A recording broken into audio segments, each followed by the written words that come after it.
Isang mapagpalang araw sa ating lahat. Ako nga po pala si Catherine Alsablada at ngayon tatalakayin natin ang Filipino sa piling larang sa academic. Ang kurso na Filipino sa piling larang ay isang espesyalisadong asignatura na nakatuon sa pagsulat ng iba't ibang uri na akademikong sulatin. Layunin po na rin ang kakayahan ng mga mag-aaral sa epektibo, kritikal at organisadong pagsusulat ng angkop sa kanilang napiling larangan sa pag-aaral. Ang kursong ito ay nagbibigay diin sa kahalagahan ng pagsulat bilang isang mahalagang kasangkapan sa akademikong diskurso. Para sa pamantayang pangnilalaman, ang mga mag-aaral ay nasang makamit ang malalim na pag-unawa sa iba't ibang anyo at layunin ng akademikong sulating, ginagamit sa iba't ibang larangan ng pag-aaral. Layunin ng kurso na may pabatid sa mga mag-aaral kung paano binubuo at ginagamit ang iba't ibang anyo na akademikong sulatin upang matugunan ang mga pangailangan sa kanilang larangan. Para sa pabantayan sa pagganap, ang mga estudyante ay naasang makakalikha ng isang portfolio na maglalaman ng kanilang mga orihinal na gawa na sumusunod sa tinakdang format at teknik na akademikong pagsusulat. Ito ay magpapakita ng kanilang kasanayan sa malikhaing pagsulat at kakayahang mag-apply ng mga natutunan sa totoong konteksto ng kanilang larangan. Mga tekstong babasahin. Iba't ibang uri ng teksto na sumasaklaw sa mga piling larangan ang gagamitin bilang babasahin upang magbigay ng mga konkretong halimbawa at gabay sa mga estudyante sa kanilang pag-aaral at pagsusulat. Gramatika. Ang kursong ito ay tatalakay din sa paggamit ng iba't ibang kasanayang komunikatibo, katulad na lang ng linguistic, sociolinguistic, discoursal at strategic. Pagsulat ng sulating academic. Para naman sa unang quarter, ang curriculum na Filipino sa piling larang sa senior high school ay dinisenyo upang linangin ang kasanayan ng mga estudyante sa iba't ibang aspeto ng akademikong pagsulat. Para naman sa pamantayang pangnilalaman, ang layunin ay para sa mga estudyante na maunawaan ang kalikasan, layunin at mga paraan ng pagsulat na ginagamit sa akademiko. Ito ay naglalayong palawakin ang kanilang kaalaman at kasanayan sa pagsulat ng angkop sa iba't ibang disiplina. Para sa pamantayan sa pagganap, ang mga estudyante ay nasa masusuri ang iba't ibang aspekto ng akademikong pagsulat. Kabilang dito ang pagbibigay kahulugan sa akademikong pagsulat, pagkilala sa iba't ibang anyo ng sulatin batay sa layunin, gamit, katangian at anyo, at ang pagkakaroon ng kakayahang magsagawa na panimulang panaliksik tungkol sa mga ito. Mga kasanayang pampagkatuto. Una, nabibigyan kahulugan ng akademikong pagsulat. Pangalawa, nagkikilala ang iba't ibang akademikong sulatin ayon sa kanilang layunin, gamit, katangian at anyo. At pangatlo, nakapagsasagawa ng panimulang pananaliksik, kaugnay ng kahulugan, kalikasan at katangian ng iba't ibang anyo ng sulating akademiko. Ang kursong ito ay sinasagawa sa loob ng 40 sesyon bawat merkahan na may 4 na araw ng klase kada linggo. Ito ay naglalayong magbigay ng sapat na oras at pagkakataon para sa mga estudyante na malalimang matutunan at may sagawa ang mga kasanayang pampagkatuto. Ngayon, para naman sa ikalawang quarter, narito ang mga iba't ibang akademikong sulatin. Una ay ang abstract. Ang abstract ay isang maikling buod ng isang pananaliksik o akademikong papel na naglalaman ng pinakamahalagang puntos tulad ng layunin, metodolohiya, resulta at konklusyon ng pag-aaral. Pangalawa ay synthesis o buod. Isa itong dokumento na naglalaman ng pinaiksing bersyon ng isang mas mahabang teksto. Pinagsama-sama ang mga paunahing ideya at impormasyon para sa mas madaling pag-unawa. Tatlo ay ang bionote. Isa itong maikling talambuhay na naglalarawan sa professional na background, mga nakamit at kadalasan ay kasama rin ang kasalukuyang posisyon ng isang tao. Pang-apat ay panukalang proyekto. Isa itong detalyadong plano ng isang proyektong iminumungkahi na naglalayong ipaliwanag ang mga layunin, metodolohiya, benepisyo at inahasang resulta ng proyekto. Talumpati. Ang talumpati ay isang formal na pagpapahayag ng ideya o opinyon sa harap ng publiko. Karaniwan ay naghahangad magbigay ng inspirasyon, manghikayat o magbigay impormasyon. Katitikan ng pulong. Ang opisyal na tala ang mga nangyayari at napag-usapan sa isang pulong, kabilang ang mga desisyon at aksyong plano na napagkasunduan. Ang agenda ay isang organisadong listahan ng mga paksa o gawain na napag-uusapan o pagtutuunan ng pansin ng isang pulong o kaganapan. Pictorial essay, isang anyo ng sanaysay na gumagamit ng serye ng mga larawan para magkwento o magpahayag ng tema. Kadalasan itong nagtataglay ng kaunting salita o walang salita. umaasa sa visual na elements para sa mensahe. Para naman sa lakbay sanaysay, isang uri ng personal na sanaysay na naglalarawan ng karanasan ng may akda sa isang paglalakbay, pinagsasama ang paglalarawan ng lugar, mga tao, kultura, at personal na refleksyon. Pamantayang pangnilalaman, natitiyak ang angkop na proseso ng pagsulat ng piling sulating akademiko. Nagagamit ang angkop na format at teknik ng pagsulat ng akademikong sulatin. Pamantayan sa pagganap, nagkakasulat ng 3 hanggang 5 sulatin mula sa nakalistang anyo na nakabatay sa pananaliksik. Nakagagawa ng palitang pagkikritik, dalawahan o pangkatan ng mga sulatin. Narito naman ang mga kasanayang pampagkatuto at bawat kasanayan ay may code sa itaas nito. Una, naisasagawa ng mataman ang mga hakbang sa pagsulat ng mga piniling akademikong sulatin. Pangalawa, nakasusunod sa estilo at teknikal na pangangailangan ng akademikong sulatin. Pangatlo, napagtitibay ang natamong kasanayan sa pagsulat ng talumpati sa pamamagitan ng pinakinggang halimbawa.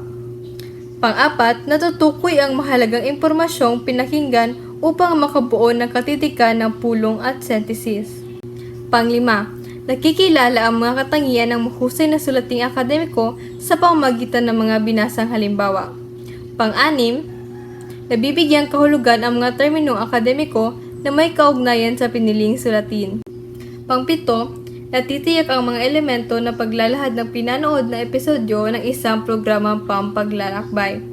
Pang-walo, nakasusulat ng organisado, malikhain at kapani-paniwalang sulatin. Pang-siyam, nakasusulat ng sulating batay sa maingat, wasto at angkop na paggamit ng wika. Pang-sampo, nakabubuo ng sulating may batayang panaliksik ayon sa pangangailangan. Para sa 11, naisaalang-ala ang mga etika sa binubuong akademikong sulatin. Ngayon, para naman sa final output, pamantayan sa pagganap. Nagkakabuo ng malikhaing portfolio ng mga orihinal na sulating akademik na naaayon sa format at teknik. Ang kasanayang pampagkatuto naman ito ay nakabubuo ng portfolio ng mga produktong sulatin. Narito naman ang aking inihandang estratehiya. Ito ay pinamagatang sa Blada, sigasig at alerto para sa bilis at lakas, pag-aalam sa tamang desisyon at aksyon. Ang estratehiyang sablada ay isang pangkatan na gawain na maaring gamitin pagkatapos ng talakayan. Ang estratehiyang ito ay hango sa green light, red light sa palabas na Squid Game. Naglalayong masukat nito ang natutunan ng mga mag-aaral sa paksang na pag-usapan sa pamagitan ng isang paligsahan na naglalayong unang makarating sa dulo, kung saan sila ay haharap sa tanong na may kinalaman sa paksang tinalakay. Ito ay angkop sa lahat ng nilalaman katulad ng gramatika, panitikan at iba pa. Angkop rin ito sa elementarya, sekundarya at kolehiyo.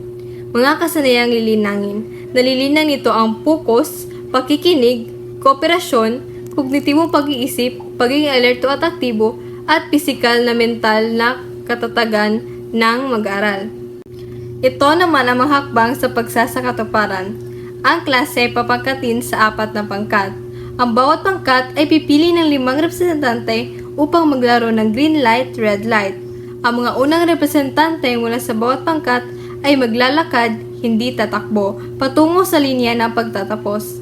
Pinapayagan ang paggalaw kapag kumakanta ang manika at kapag ito ay nakatalikod, ngunit hindi kapag ito ay pumihit. Ang anumang galaw kapag ito ay pumihit ay magre-resulta sa isang hakbang paurong. Ang unang kalahok na makakatapos ay may sasagutang katanungan sa linya ng pagtatapos. Pagkatapos, ang susunod na representante ay maglalaro hanggang makaabot sa dulo at siyang sasagot na naman sa pangalawang tanong. Ang unang pangkat na makakasagot ng tama sa lahat ng katanungan ay itatakda bilang panalo. Ang pinagbatayang teorya nito ay ang teoryang operant conditioning ni B.F. Skinner.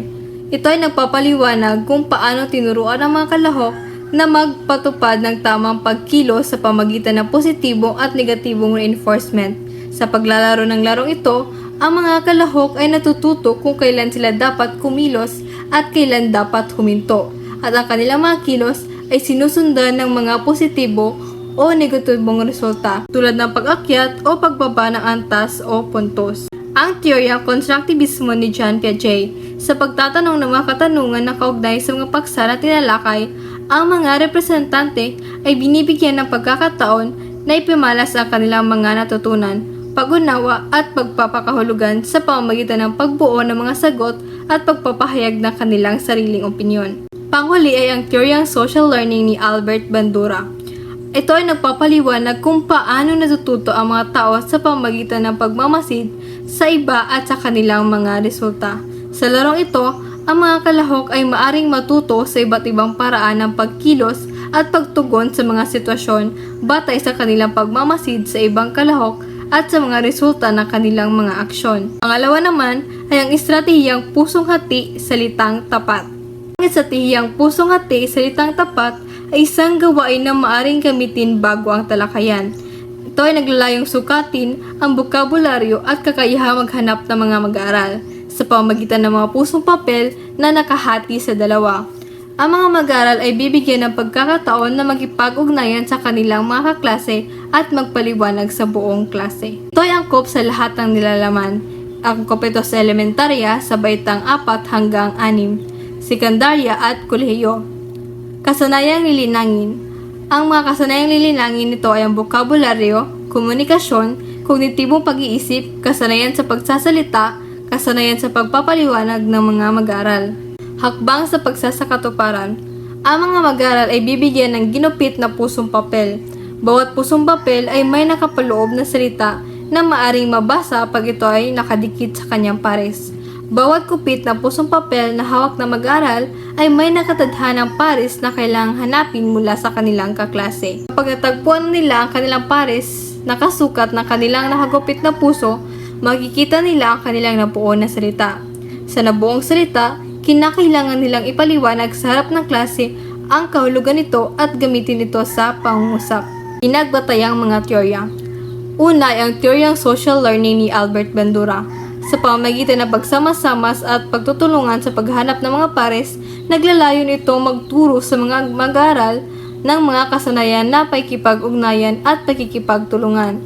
Ang mga mag-aaral ay maaring matuto mula sa kanilang mga kapwa habang hinahanap nila ang kanilang mga pares at magbigay ng suporta sa isa't isa. Pangalawa ay ang teoryang constructivist ni John Piaget. Ang gawain nito ay nagbibigay daan sa mga mag-aaral na aktibong lumikha ng kanilang sariling kaalaman at pag-unawa sa pamamagitan ng pagtuklas at pagbuo ng mga salita sa pamamagitan ng pagpapaliwanag ng kahulugan ng nabuong salita at paggamit nito sa pangusap. Nagpapakita ito ng pag-unlad sa kanilang kognitibong kakayahan. Panghuli ay ang teoryang behaviorist ni B.F. Skinner. Ang positibong reinforcement ay maaaring mangyari kapag natagpuan ng isang mag-aaral ang kanyang pares at nabuang salita. Ang pagpapalakas na ito ay maaaring magdulot ng kasiyahan at kumpiyansa sa sarili na maaaring magtulak sa mas maraming aktibong pakikilahok sa gawain.